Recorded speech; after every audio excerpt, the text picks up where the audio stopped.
এরপরে আমাদের যেহেতু কচি রিমেন সমীকরণ সিদ্ধ করব, আমরা একটু কচি রিমেন সমীকরণগুলো দেখে নেই। হ্যাঁ, কচি রিমেন সমীকরণগুলো হচ্ছে এরকম, ডেল ইউ ডেল এক্স সমান হচ্ছে আমাদের ডেল ভি ডেল ওয়াই, এটা একটা আছে।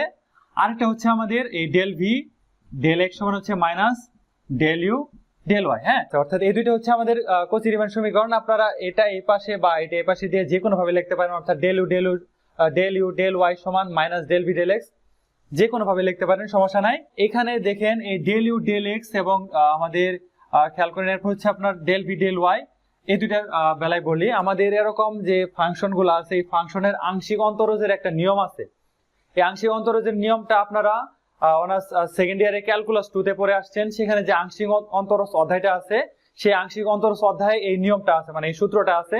আমি সূত্রটা একটু লিখে দিচ্ছি। হ্যাঁ, তো সূত্রটা হচ্ছে এরকম, ডেল এফ ডেল এক্স, মানে প্রথমবার এক্স এর যে আংশিক অন্তরজ যেটা, সেটা হচ্ছে লিমিট এই ডেল্টা এক্স টেন্ডস টু হচ্ছে আমাদের 0, এরপর হচ্ছে function F of X plus delta X comma Y minus F of X comma Y, নিচে হচ্ছে আমাদের delta X. Okay, del F del X সমান হচ্ছে আপনার লিমিট ডেল্টা এক্স, অর্থাৎ এটুকু আমাদের হলো এফ অফ এক্স এর সাহায্যে যদি আমরা এই অন্তরজটা বের করি। এখন ওয়াই এর সাপেক্ষে যদি আমরা অন্তরজটা বের করি, সেক্ষেত্রে হচ্ছে ডেল এফ ডেল ওয়াই সমান হচ্ছে লিমিট, এখানে হবে delta Y tends to 0, F of এখানে X comma Y plus delta Y minus F of X Y, নিচে হচ্ছে আপনার ডেল্টা ওয়াই। এক্ষেত্রে আমাদের চেঞ্জ হচ্ছে এই জায়গায়, এখানে এক্স প্লাস ডেল্টা এক্স, এখানে ওয়াই প্লাস ডেল্টা, এখানে একটু চেঞ্জ আছে। আর হচ্ছে আমাদের যেখানে ডেল্টা এক্স আছে সেখানে ডেল্টা ওয়াই, এগুলো হয়ে গেছে। এই দুটো হচ্ছে আপনাদের এই আংশিক অন্তরজের যে নিয়ম বা সূত্র আমরা বলতে পারি, এটা আপনারা দেখে নেবেন। তো এই দুটো আমরা প্রয়োগ করে মূলত এই আলাদা আলাদা প্রত্যেকটা মান বের করব। হ্যাঁ, এই আলাদা আলাদা প্রত্যেকটা মান বের করব। তো এই অনুযায়ী আমরা আগাবো। হ্যাঁ, তো খেয়াল করেন এখানে আমরা দ্বিতীয় অংশ হচ্ছে এই কচি রিমেন সমীকরণ। তাহলে কচি রিমেন বলতে সিআর সমীকরণ আমরা বলতে পারি, সিআর সমীকরণ। তো আমাদের বলছিল যে জেড ইকুয়াল 0 বিন্দুতে, অর্থাৎ জেড ইকুয়াল 0 বিন্দুতে আমরা বের করব। এখন এই জেড ইকুয়াল যদি 0 বিন্দুর কথা বললে, আমরা কিছুক্ষণ আগে বের করে নিয়েছিলাম x সমান 0 এবং y সমান 0। এখন এই দুইটা মান আমাদের লাগবে, যখন আমরা প্রথম অবস্থায় ধরেন ডেল ইউ ডেল এক্স বের করব। সেক্ষেত্রে আমাদের দেখা যাবে যে মানটা আমরা ডেল ইউ ডেল এক্স এর যে মানে ইউ অফ এক্স ওয়াই যে মানটা আছে বাস্তব অংশ আমরা লিখছিলাম, সেখানে আমাদের x সমান 0 এবং y সমান 0 এই দুইটা মান বসিয়ে দিতে হবে।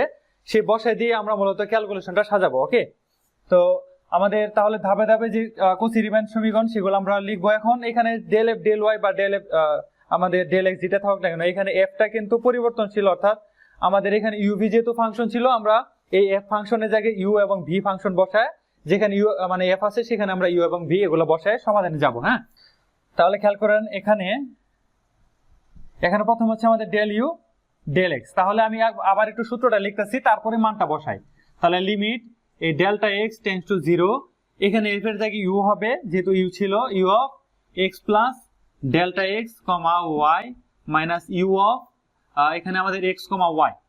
তাহলে এখানে হচ্ছে এক্স কমা ওয়াই, নিচে হচ্ছে আমাদের এই ডেল্টা এক্স। ওকে, এটা হচ্ছে।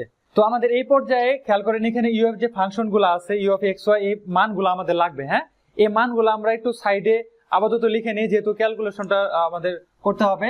তো ইউ অফ যে এক্স ওয়াই, সেই ইউ অফ এক্স ওয়াই এর মানটা এরকম ছিল যে X cube minus 3 Y square, আর নিচে হচ্ছে আমাদের X square plus Y square. V of X Y যে মানটা সেটা আমাদের ছিল এরকম Y cube minus 3x square Y, নিচে হচ্ছে X square plus Y square, এই দুটা ছিল।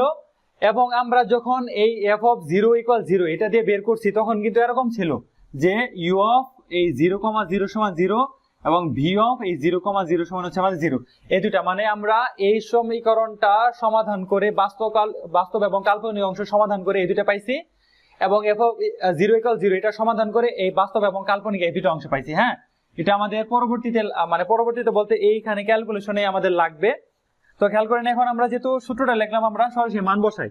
আপনারা যখন করবেন তো এই সূত্রটা না লিখে সরাসরি মান বসায় করতে পারেন। হ্যাঁ, তো এখানে হচ্ছে limit delta x tends to 0, এখানে ইউ থাকবে, এক্স এর মান হচ্ছে 0, তাহলে শুধু থাকবে ডেল্টা এক্স, ওয়াই এর মান হচ্ছে 0, এই যে এখানে মান ওয়াই এর মান 0, তাহলে আমাদের 0 থাকবে মাইনাস ইউ অফ 0,0, নিচে হচ্ছে আমাদের ডেল্টা এক্স, এটা থাকবে। হ্যাঁ, এখন তাহলে আমাদের বাম পক্ষে থাকতেছে এই ডেল ইউ ডেল এক্স সমান এখানে U of delta X comma 0, দেখেন এখানে U of X Y, U of X Y, U of X এর জায়গায় আছে ডেল্টা এক্স, ওয়াই এর জায়গায় আছে আমাদের 0, অর্থাৎ এই ফাংশনের মান হচ্ছে এটুকু।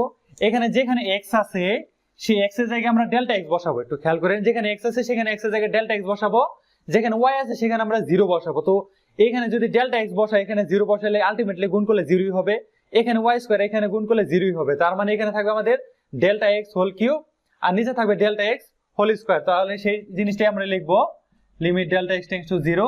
তাহলে এই প্রথমটার মান হচ্ছে ডেল্টা এক্স হোল কিউব, নিচে হচ্ছে ডেল্টা এক্স হোল স্কয়ার, আর আমাদের এখানে মাইনাস আছে ইউ অফ 0,0 এর মান হচ্ছে 0, এটা আমরা জানি, আর নিচে হচ্ছে ডেল্টা এক্স। হ্যাঁ, লিমিট এরপরে হচ্ছে ডেল্টা এক্স টেন্ডস টু 0। এখন খেয়াল করেন এটাও নিচে আছে, এটাও নিচে আছে, গুণ করলে আমাদের ডেল্টা এক্স হোল কিউব হয়ে যায়, অর্থাৎ ডেল্টা এক্স উপরে তো এটা থাকে, নিচেও আমাদের ডেল্টা এক্স হোল কিউব হয়ে যায়। এটা কাটাকাটি গিয়ে আমাদের মান থাকে হচ্ছে 1, যেহেতু 1 থাকে অর্থাৎ ডেল্টা এক্স চলকের কোনো মান নাই, আমরা তাহলে এই লিমিটও বসাতে পারবো না, তাই সরাসরি এখানে এর মান হয়ে গেল 1। এটা হচ্ছে কার সমান, এটা হচ্ছে ডেল ইউ এই ডেল এক্স সমান, ডেল ইউ ডেল এক্স সমান 1, এটা আমরা সমীকরণ হিসেবে 1 নং দিয়ে দিতে পারি। অফার অফার অফার বিএসসি গণিত বিভাগের তৃতীয় বর্ষের একসাথে 7টি কোর্সে এবং চতুর্থ বর্ষের 8টি কোর্সে ভর্তি চলছে।